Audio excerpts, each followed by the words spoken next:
Yep. Coach, if you'd like to go ahead and get started, and then we'll go to questions. Yeah. First off, we're going to give Miami credit. Very good basketball team. Um, they are, they got great perimeter players. I thought defensively, we did a lot of good. We were good enough defensively to win the game. They came in one of the best teams in the country and taking care of the ball. And we did force them into 16 turnovers and we held them to 41% from the field and 32 from three. It's just, you look at the statistical categories, we had more field goal attempts and we just, everything was either even or we maybe even had a little advantage here and there. The difference in the game comes down to the free throw line. They made theirs and we didn't. We also missed a lot of layups. But you got to give Miami credit. Coach Larinaga I said it the other day, he's a Hall of Famer, should be in the Basketball Hall of Fame. He's creeping on 700 wins and their team is really good. And, just got to give that group, their team a lot of credit. And we did a lot of good defensively, not so much good on some areas offensively, but in the end, it just came down to missing some layups. And, we missed a lot of free throws. So that's the deal. But we'll bounce back. Got a really great opportunity on Wednesday versus a great Virginia Tech team. And then we come back home versus Clemson. So, we'll just keep getting better. I think these last three games have shown our improvement in areas that we needed to improve on. And we're getting better. Unfortunately, it's later in the year. Now, all my teams have always gotten better later in the year. But we're heading in the right direction. We just got to keep plugging away, keep fighting, keep scrapping, and we'll keep staying the course. Okay, raise your hand if you got a question in the chat, and we'll first go to Kelly Quinlan. Go ahead, Kelly.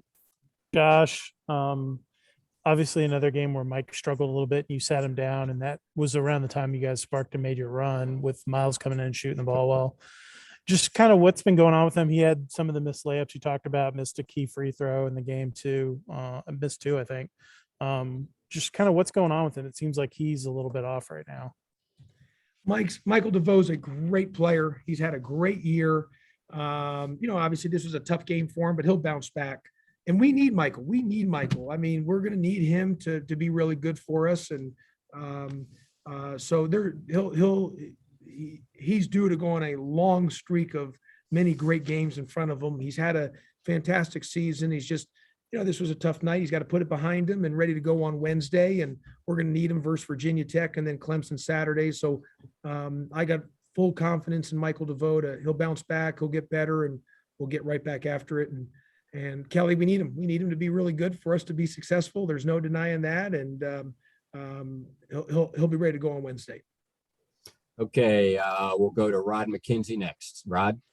Hey, Josh, on the same subject, I think earlier in the year, you mentioned that you wanted Michael to take the three and not try to get closer to the basket. And that seems like where he's been getting in trouble lately when he tries to get closer to the basket. I mean, what are you seeing? He's got the green light. I want him to shoot long closeouts. When he's got any airspace, I want him to shoot it and let it fly. But I can't make him go. I can't go on the floor and hold his hands and shoot it. He's got to, it's on him, that when he's comfortable, he's got to let it go. And if he's not shooting it, he just may not feel comfortable at that point. And so, but he knows he's got the green light and we need him. I want him to shoot it. Anytime he's got space on the 3-point line, I want him just to shoot it. He has a tendency to sometimes try to turn those down and get deeper. I've told him deeper is not always better, especially as great of a shooter as you are. However, he's the player, I'm not, and he's the one who's got to, feel comfortable to let it fly. And so that's going to be, that's on him. But he knows he's got the green light to let it to shoot it. He's just got to shoot it. Patrick Connerow. Go ahead, Patrick. Coach Pastner, on a day like today, very frustrating. You said the other day against FSU, the ball was dropping for Georgia Tech. It certainly was. Today, it certainly was not. And you did miss a few free throws, front end of a couple one-on-ones, but they had 15 more attempts than you had. That just seems unlikely in the grand basketball karma of the universe. How do you handle that as a coach when your kids are thinking, well, maybe the refs are seeing it one way today? How do you handle that? Yeah, well, first off, I mean, the kid, Anthony Walker, hits a three. He had to hit one all conference season. He was 0 for 2. He hits a three. Charlie Moore hits that one, at the end of the clock. How many layups do we have miss out? I was just sometimes when the ball's just not falling your way, it just doesn't fall your way. And it's been one of those years where the ball hasn't always bounced our way this year. And like for Miami, it's bouncing their way. They got a lot of great balls rolling. And so that's what makes sports so great. Regarding the officials, I don't ever comment about the officials after a game, just out of respect to Georgia Tech and anything, with just taking the high road and anything with dealing with officials. If I have an issue, I'd always call our head of the officials, Brian Kersey, and talk to him privately. So just out of keeping the high road and taking the high road, I always avoid from talking about officials after games. Do you think you'll be calling Brian Kersey this time? I call Brian Kersey a lot for many reasons, not only about the officials. He's asked me for a bobblehead, and we've talked, and so there's many. He just had he's had a couple grandkids, so I check on him just to make sure he's doing okay. And so many times I call Brian Kersey, and many times I've called him after games and nothing about officials, and other times I've called him to talk about officials. So, I have a great line of communication with Brian Kersey. Ken Segura, go ahead, Ken. If I can try to follow up, I think I know what you're going to say, but you were unusually vocal. I know you've always said about you want to represent Tech well and so forth, but it did seem like you were maybe a lot more animated about the way the game was called today than the normal. Well, look, Ken, I've been a head coach for 13 years. I've never used a word of profanity. So I don't curse. I don't say anything, but I'm intense. I'm coaching every possession. And I know the officials have a very tough job, and we've got great officials in the ACC.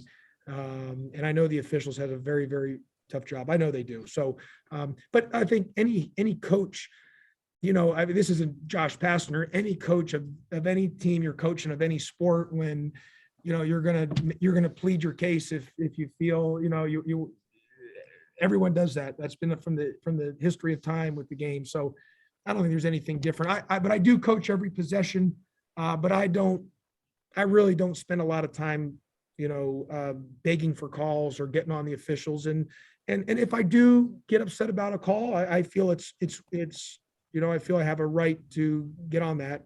And like I said, there's no ever a situation of any profanity or anything, that would be anything other than I just get intense coaching. But I do know the officials have a very tough job. I have the highest level of respect for officiating, and even those three guys today. Look, every time we play, I don't agree with every official's call. They don't always agree with me, but I respect and have the highest level of respect for all officials, and that includes for today's crew and whomever we have on Wednesday and whomever we have next week. I have the highest level of respect of all officials, and I know they have a tough job, and they give it their best, just like I give it my best. The players give it their best, and nobody out there is perfect.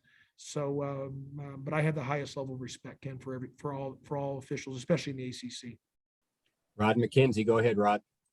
Hey, Josh, in the past, when you've gone to your man-to-man defense, you've haven't gotten the help that you needed when the guy was beating off the ball. It seemed that issue came to the forefront again during that run by Miami, where you didn't have anybody back there to, protect the rim and bail out the guy that was beating off the dribble. Well, Rod, I thought we were pretty good defensively in some areas on the time or two where we got driven and we didn't have the help. That's on the guy guarding the ball. He's got to be able to guard his yard for 2 dribbles. So no defense works if you just get blown by. But we went small for a lot of the game. So we were small a lot of the game. To Kelly Quinlan, go ahead, Kelly. Josh, it seemed like you guys got off to a slow start and were low energy early in the game. And then that seemed to come up again in the second half as they kind of pulled away from you guys. And you burned the timeout, I think, a minute into the second half. Kind of what was going on? Was it the early tip? Was it all the energy and emotion from the FSU game hang over there? Kelly, I mean, I believe in energy and just, I don't know if it was because the very first play of the game, he missed the layup. I don't know if that was kind of an energy thing. I don't know. But I felt we didn't, and that part of it, Kelly, is we missed a lot of layups that first half. You and I would be talking differently right now if we made those layups, and we had some great opportunities from three that we missed that we made on Wednesday and that we made on the Sunday before. We just got in that scoring drought. So I don't know if it's as much as low energy as it is that we didn't score. And I just think that's been a deal with us all season long. Almost every game, we have just had a long session or section or a time where we're just not scoring. We get in those scoring droughts. Christopher Stock from Inside to You. Go ahead, Christopher. Yeah, Coach, you touched on forcing Miami to 16 turnovers and holding to 41%. Just essentially, what makes Miami so tough to go against, even though you get a couple things in your favor there.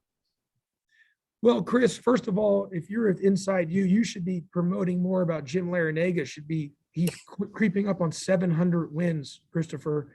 Like somebody there at Miami needs to nominate him for the Basketball Hall of Fame. 3 different schools, he's had over 150 wins. 3 different schools. He's one of the very few coaches to do that, Chris. He's almost to 700.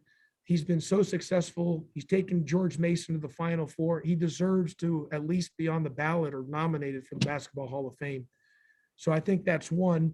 And then 2, Chris, I think Miami's really good. I think they're really good, and I think they can make a deep run in the NCAA tournament.